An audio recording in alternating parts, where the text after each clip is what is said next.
And that's what people want. They want to feel that. And if you can get your employees and your associates to think like that all the time, that what does that customer want? Yes, they're coming to you for a hamburger, or they're coming to get a mortgage, or they're coming to get new tires on their car, whatever that is. How are you going to make them feel?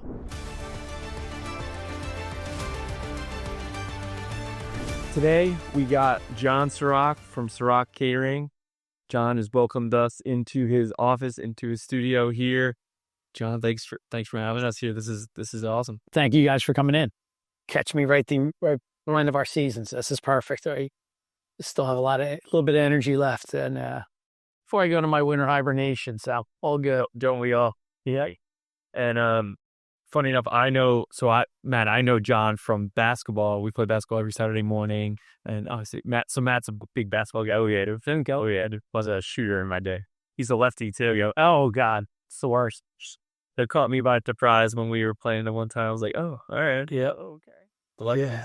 No. Yeah. That's the one, I always say it's the one thing I've held on to. I always tell, like when I, being in the wedding business, as I meet guys and they'll come in and couples come in here, this is where we do our tastings. And, sometimes they'll tell you stories. Oh, I do this, or I used to do this in college. And I'm like, well, don't give that up. I've always said, like, whatever you bring to the marriage, you keep. So like I came to marriage playing basketball. My wife knew that was like a non-negotiable. Like me disappearing at 6 a.m. in the morning, especially when my kids were younger and newborn, and like waking up and I'm already out at the courts.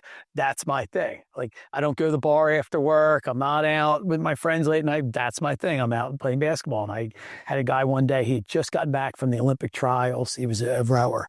And he said, yeah, I'm selling my boat. And I'm like, no. You don't do that. You keep this. You brought this to the marriage. I said, you do that, you're never going to have your own hobby again. And I was joking about it, but I always say it like that's my outlet, and that's why I love, still playing. And my kids get a kick out. Their friends can't believe it. Like get in the car and there's like 3 different pairs of sneaks and 3 different balls. I got my indoor, my outdoor. Everybody, they get a kick out of it. How do you still do it? I'm like, and I've told my kids, you don't always get to a certain point in life where you're not going to the next level. You're not playing college for whatever, and you realize how much you really love the game. And that's the problem. So many of these kids with social media today, they just feel like, oh, I've got to be the best. I'm not ranked, and it's like they're not enjoying the game right? It should be. It's a tough world. It's a different beat. It really is. Even the game's so different too. It's like shooting now. It's just all shooting and one-on-one, and so I'm low threes and so layups and free throws. But and that's funny. So that's how I met John. I was like, oh, we got to get him. You got to get him on the pod. And funny enough, I was driving home from basketball one day. I never told you this. And on the radio, I forget, it was like one of the country stations. Yeah. I'm like, just John Serock Catering. And I'm like, what? Wait. And I did the Google search and I was like, all right, man, we got to get John on here. Like, and I started looking you up and stuff. And I was like, oh, this is perfect for a pod. Yeah. Yeah, I figured I'd give it the radio, give it a shot. It's something we've done it every year. We've done it here and there, and she's like, let's just try something different. Let's try and expand our reach a little bit. Let's go for the country market, and so far it's been pretty good. So, you say. We want to focus this podcast, and I know you're huge on this, and something I think that works for pretty much any business we were talking before, is the culture of hospitality and how that affects, I guess, entrepreneurs, business owners, the customer, the client that comes in, everything. And I know it's something you're really passionate about, and I think it's a huge focal point. I think that's the main topic of today and the name of our episode, which we'll be on over. Yeah, 100%. I guess let's just dive right into this. Sure. I think, for people maybe who aren't too familiar with what you do you want to kind of like introduce yourself, talk about your business a little bit? Absolutely. So I'm John Serock, obviously, who said Serock Catering. So I founded John Serock Catering in 2000. So we're going to be starting our 25th year at the turn of the year. Actually, let's say the 16th.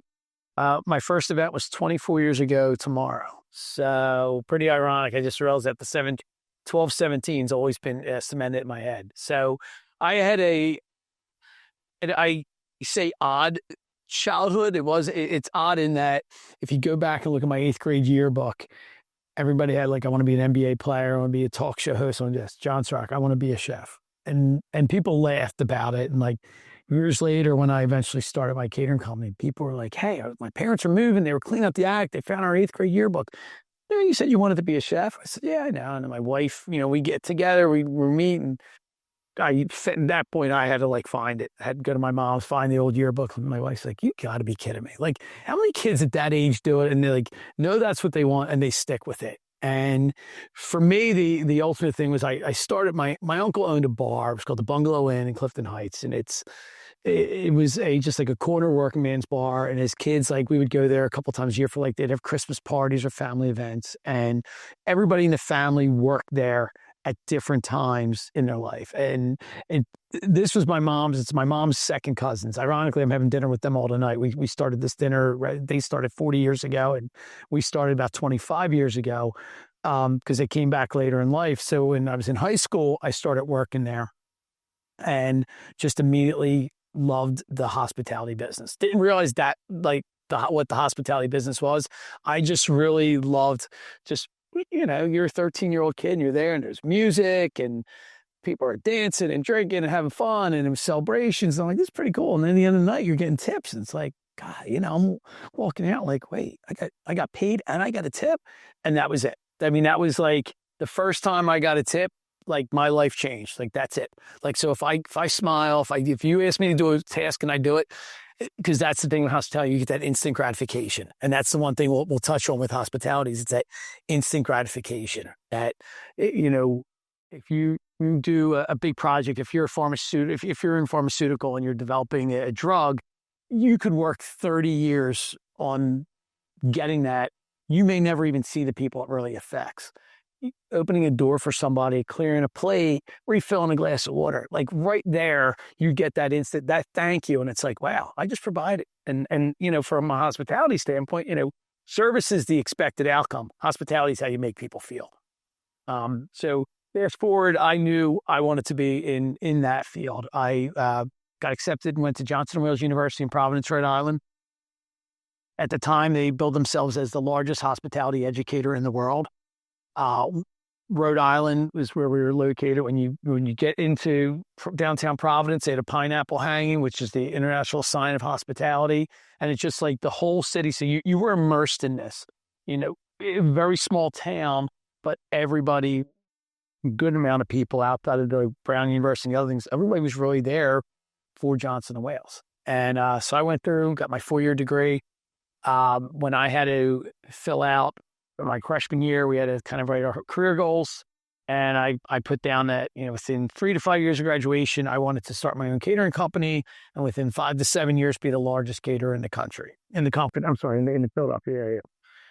It took me 5 years to start the company. I'm still not the largest by far, but I'm pretty proud of where we've come in 20 years. We've got a lot of great competition in this area. So it's been pretty good.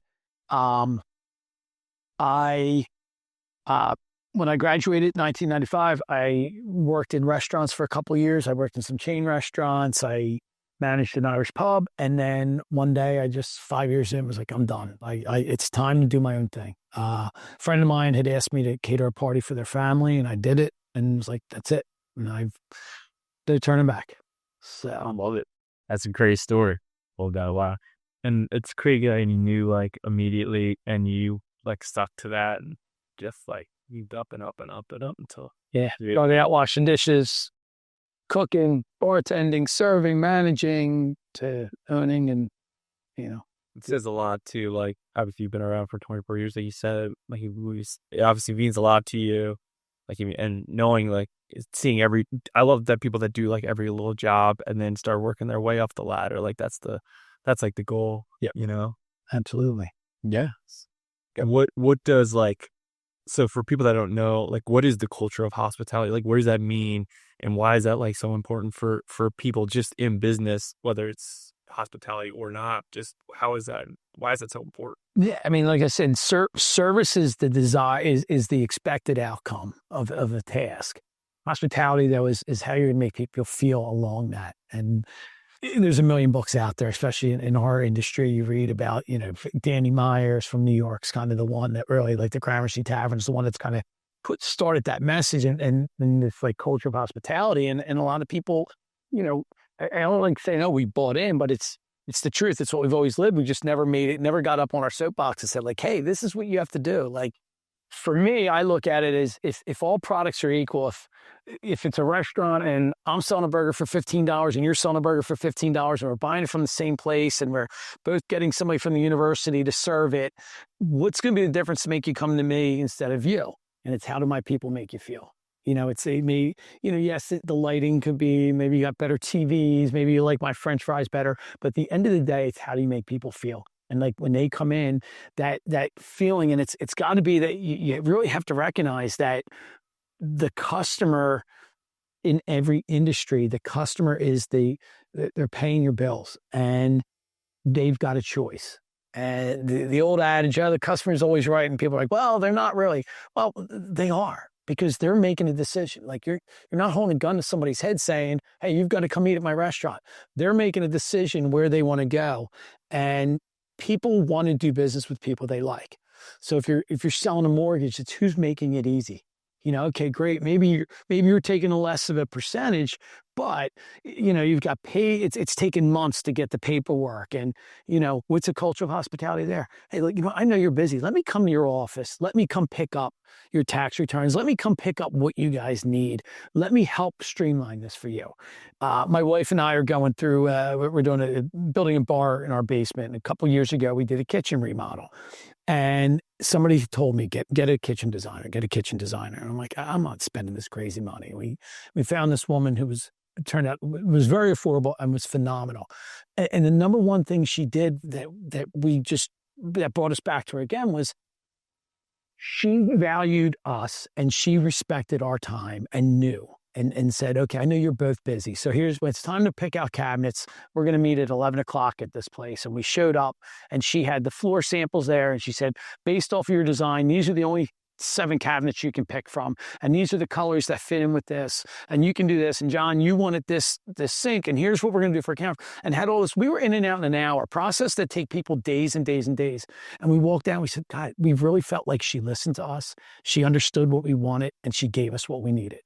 And that's what people want. They want to feel that. And if you can get your employees and your associates to think like that all the time, what does that customer want? Yes, they're coming to you for a hamburger, or they're coming to get a mortgage, or they're coming to get new tires on their car, whatever that is. How are you going to make them feel?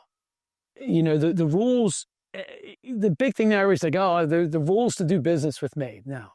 You can have the guidelines of how you want people to do business with you. Hey, our guidelines are for us, we don't accept credit cards for transactions over a certain amount. It's a guideline. It's not the rules, just that's the guideline. But the customer sets the rules. And too many people get away from that. Like, well, if you want to come here, we're not going to take a reservation. We're not going to do this. You're not going to, your party has to be. And I understand there's reasons why. I don't want to make it look like I'm dumping on my industry. But there's a lot of people have taken it too far. Like, oh, these people are coming in entitled. No, they're not. They want to give you money. They want to do a transaction, and you're making it hard for them. Especially if you're like in the borough of Westchester, walk next door. Keep going down. Somebody's going to take your money. 100%. Yeah, a question I just had going off of what you said about instilling that message of hospitality into your team. How do you do that? Like, what were some of the things you did so that from point A to point B, it always remains consistent? I think it's number one, it's the way I make my people feel. From the day they start, pre-COVID, we were always trying to figure out ways to change, like to retain people, because we realized that it costs a lot of money to acquire and train and hold an employee. We'd put a number on, it was about $500 for a server. It was costing me about $500 to really onboard a server, between paying a manager to process the application, to do the interviews, to do the onboarding paperwork. The first 2 shifts are pretty much a waste. They're still learning. I'm paying somebody else as a trainer a little bit extra. So if we're going to spend that money, we got to make sure they're staying. What's going to make them stay? And money's not as these generations are changing, money's not always the driver. They want to work at a place where they believe in the mission of the company. They feel that they're respected, that they're, They want to be there and they don't care. They don't care. They're not going to work just to work. I'm like, I'll live in my car before I'll let somebody treat me like crap, you know? And so with that in mind, was like, all right, we want to be a place that people want to work. Let's think about from day one, how do we handle it? So we started at the top, like, okay, in COVID, we made it easy. It was like, all right, we're going to do Zoom interviews. We've stuck with Zoom interviews because we've also seen some people are nervous. They come in. What I love about like a Zoom interview is when they come in here for an interview, they stand out front and they go, how you doing, sir? And they're all staff. Nice to meet you. The Zoom interview, they're, we hire a lot of high school and college kids. The interview starts at like, hi, how you doing? I'm Billy. And then like within 3 minutes, like they're in the bedroom, you can see like we've had interviews where I'm sitting there and they're like this and they're talking. You can tell there's like a friend in the corner and like, okay, this is how you can do it. What I want to see is because then they get comfortable and I'll come in and like in the middle of the interview and I'll say, hot dog or hamburger? Like what? I'm like, hot dog or hamburger? Hot dog or hamburger what? I don't know. Hot dog or hamburger? How do they react? Because we can only teach so much. Here we clear, we serve on the left, we clear from the right, person's napkins on the floor, you offer a new one. What happens when a guest comes up to you in the middle of a wedding and you're in a crowded room and you got a tray full of food and they're like, hey, where's the bathroom at? Or, hey, where you got any weed? Or, hey, where can I get a cigarette? Or, like these are the things these kids do. How do they react to that? So we want to see people that are not going to just panic. Let me go find the chef and never come back. So the Zoom part does that, where they've let their guard down now. Now we see how they're going to react when they're caught off guard. Okay, great. They're a great candidate. We're going to bring them in. We send them their paperwork. They fill it out. First shift, we tell them on Thursday, okay, you're going to work on Saturday at Brandywine Manor House. I'll use one of our venues.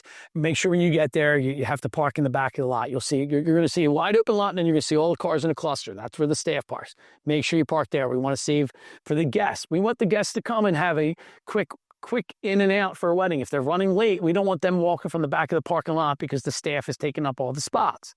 So let's make sure we're leaving that open for the guests. And then you're going to come in the back because you're not in uniform. We want to make sure that the guests see us at our best. We don't want to see you coming in, half dressed. When they get there, and ask for Matt. Matt's going to be your trainer. And when you get there, just ask for Matt. Matt's going to show you around. We talk to our trainers. Hey, questions these kids are going to ask them, where's the bathroom at? Hey, what if I get hungry? What do I need to drink? So they bring them in like, hey, here's how it goes. You put your stuff over here. The staff bathroom is over here. We have a shift meal an hour before. We feed everybody. You're coming to work for a food company. We feed you. So, we set that expectation to like coming into you're working at a new place. Now you're going off to a new venue, but it's not like an office. And for us, it changes. Restaurant, like you're coming to the same restaurant. It's nice. Like, back when you're 16 and that's your first job, your parents drop you off at the door, go have fun, and you just walk into this massive ballroom like, what do I do? Where do I go? So we make sure we set that so they're comfortable already. And then they're being told at the beginning of the shift, hey, here's what's going to happen. And we're going to have a meeting in an hour and the manager will assign you a task and this is what you're going to do through the night. And at the end of the night, this is what we're going to do. So we really lay a clear path for them and let them know, here's what you can expect to happen. And we might say, hey, listen, here's what's going to happen at the end of the night. We know that there's going to be a surprise. Maybe a string band's coming, or they're going to do a sparkler send off, or we're going to get everybody out so the bride and groom can do a last dance. So we'll let them know that, and we'll explain it. And it's funny because my 15-year-old son started working with us about a year and a half ago, and we're sitting there one night, and he's only worked some events, and one night we're sitting there and my wife comes running in, hey, how wasn't it? And he starts talking, and he's talking in like our wedding jargon. And my wife's like, I don't understand what you're talking about. And he's like, oh, well, that's when they do this. And that, like they're going to strike the room. And she said, what do you mean strike the room? Well, that's when we start removing the tablecloths. And, then during like the FOB speech, and she's like, what's the FOB? He's like, the father of the bride. Mom, like, come on. And I'm like, okay. So I just realized for 24 years, my wife hasn't listened to a word I've said when I've come home from work, but she's listening to my 15-year-old. So, but seeing that too, how he reacted, I'm like, okay, I know we're putting the right message out. Hopefully everybody's getting it. So once you do that and you start that, and if you go online and look at our reviews, every review is like, oh my God, the servers were so friendly. because we tell people, like, the number one thing we tell everybody at the end of our shift meeting is, this is a party. Like, we are lucky. Like, I've got the greatest job in the world. I'm at a party every single night. And yeah, it's like, you're at a party and you're getting paid. And you might get some flowers and a piece of cake to take home. Like, what more could you ask for? So have fun. The people here have fun. Like, nobody, we always say, I'm not doing brain surgery. Nobody's going to die on the table if I don't get them that lemon right away for their tea or something. Like, so go in, have fun, smile, interact with people, you know? And those are the people that last the longest with us, because they make people feel great. Do you have, I know you said you had your son, but do you have other family? Is this like a family business? So my brother is my director of operations. So when I started the business, he was starting a restaurant with a friend of his. They had that for a couple of years, and then he thought he was going to get out of hospitality, and he went and he took his insurance exams and was doing that for a little bit, and then just one day was like, "Hey, you need some help," and came back, and we've kind of just worked it. I think we're now like 16 years that he's been, I say back. He's been with me for 24 years. He's always been here. He's always been the, that's, you always say you can rely on family, but like really, like he was always there. Like, hey, I really need you Saturday. I need a bartender, a driver, somebody just to cook it, whatever. I mean, he's still that guy, I mean, I always say he's my non-equity partner. Like he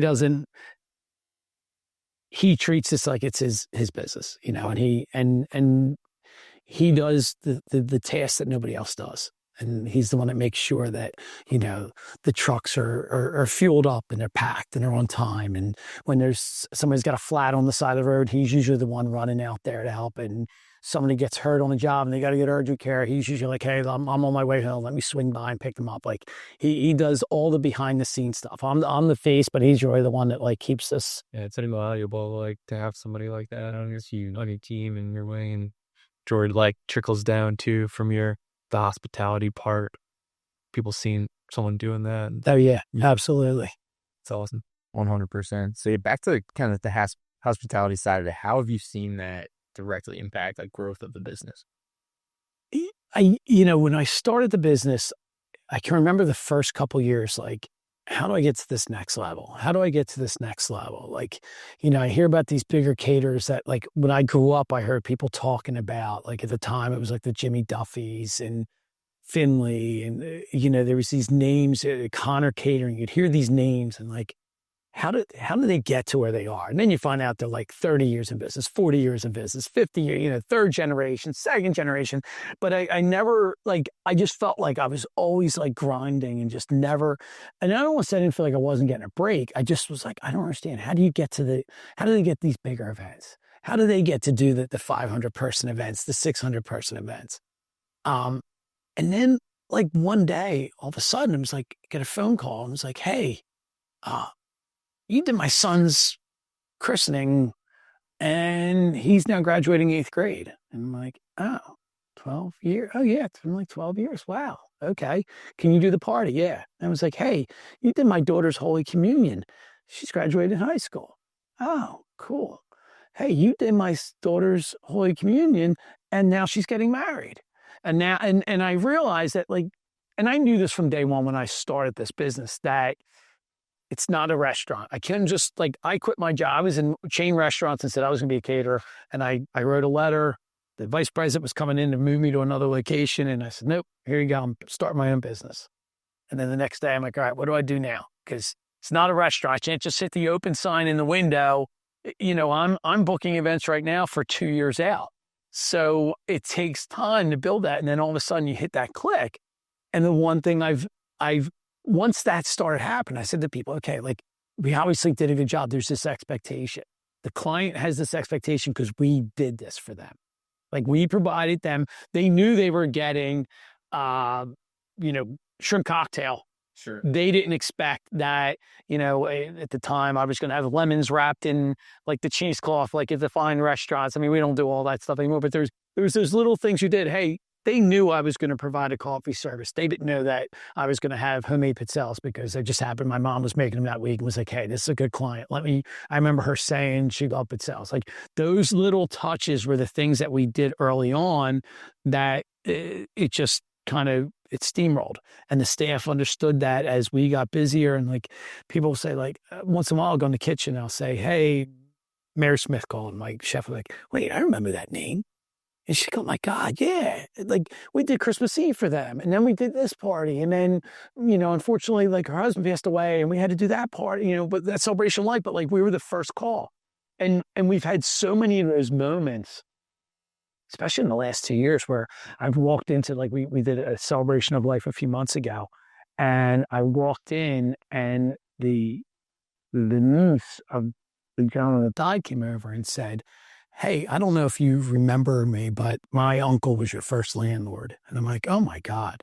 And I was like, yeah. And she's like, we always loved your food. He always brings stuff home. And then I turned around and there was another client of mine like, oh yeah, remember you did this for our house. And then I went over to this one table and they're like, oh my God, John, you're doing this great. We were hoping we told them to call you. Like, so when you walk through a room and like the real cool circle was for me in October, we did a wedding. There was 275 people. And when I looked at the guest list, I knew 47 people that they were of couples and stuff that when in my first 3 years in business, I grew up in Drexel Hill in Havertown, but I went to St. Dorothy's in Drexel Hill, Delco kid. And when I was starting out, all the parents there I was doing the communions. I was doing all those little parties that back then I was like, oh, this is such a grind. Like I'm running a million directions for, a couple $100. But I realized that was what was building it. And I was still making sure that I was taking care of people and like that they were getting that expectation. And my staff realized these are the people we need. It's crazy. You see like all the life events, like from the birth to death and everything it's in between. It's really cool to kind of see the people on that. And yeah, if you have like a 500-person wedding, like everyone's a potential client. If you knock it out of the park, hospitality wise, they're like, who made the food for this? And that's it. Who ran this? And that's where we say, I mean, we've had families where we're on like the second and third child now. Like, hey, you did my 2 daughters' weddings, and this one, you did one in a barn, and we did one in the backyard, and this one I see you've got an old historic like stone mansion, and that's what she's looking for. Like, so that's the other thing with us is like we diversify the different types of places we work at, so that if your whole family wants to use us, and they every time they'll say, hey, the food was great. People are still talking about it. Your staff was unbelievable. Every wedding we've been to since is you set the bar that we now compare every wedding we go to. Like, these servers, like, their shirts were untucked and, one had white sneakers on and one had pink and, one was chewing gum and their hair was like, they're carrying the tray and the hair is laying on the tray. And I'm like, oh, I hope that didn't make it into my steak. So, those little things, it's like, that's what we want. And I tell our people, like, I want to be held at that standard. Same reason I'm friends with a lot of my competitors. Like we have a call once a month we call it the Caterers Council. And it's all Philadelphia local caterers. And we have a call once a month. Hey, what are the things that we face? And we work together on some stuff with legislation and with our lobbyist in Harrisburg. Like, hey, let's get liquor sales. Let's work on a bill, help them kind of, self-serving. What can we do to help us in our industry? But, hey, when we're done that call, what are you guys paying your chefs? Hey, what do you see as your biggest problem this year? What's your biggest win? What's your biggest loss? And keeping them, like we keep each other to a high standard. There's no better compliment than having one of your competitors come to an event and be like, I thought we had the best lobster rolls, but you guys really had the best lobster rolls.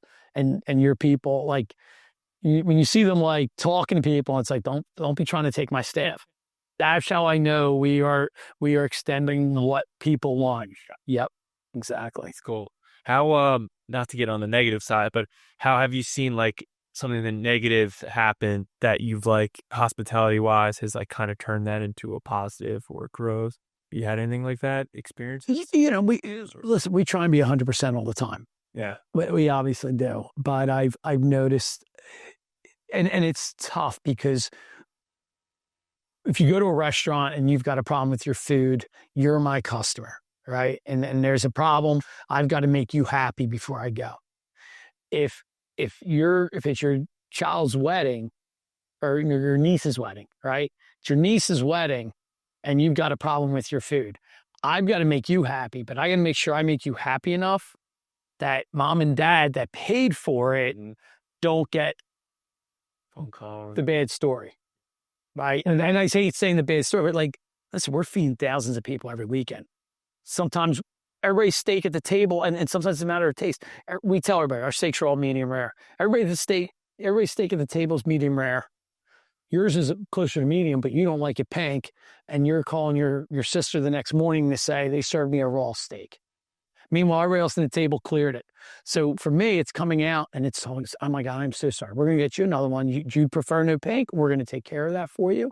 And then after dinner, I make sure that the managers know, like, you have to follow up with that person later on.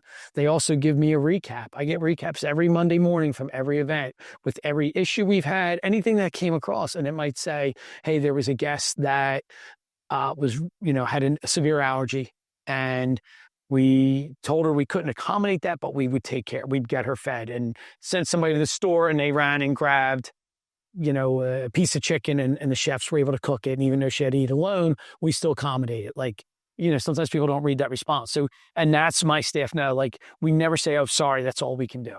Like, we have to find a solution within reason. And that's what we want to do for people. Definitely is a difference maker in the long run of it all. Yeah, the wedding. I've visited so many weddings now. I feel like it really does. There's definitely some that stick out, and like you do see like the little things with the wait staff, like just like the hair or untucked shirt, or just how they present themselves or react to your interview. It does make such a big difference. So you do remember that, if it's bad or good, you remember it. Yeah, I mean, we have in our guide for the girl, right? Natural, we say like natural, and there's very clear natural hair coloring is not excessive piercings, and some of that came just like a staff member showed up one day with half her head shaved, and the other half dyed like canary yellow, and I got like a text picture like, is this acceptable for her to go on the floor? Absolutely not. That's tough. Like, no, like she was doing it for a reaction. That's not what you can do that on your own time. Sure. Right. Mr. Smith's only daughter's wedding that he's paid a significant amount of money for. There's an expectation. And I always say, I never like, oh, you can't, these people are different.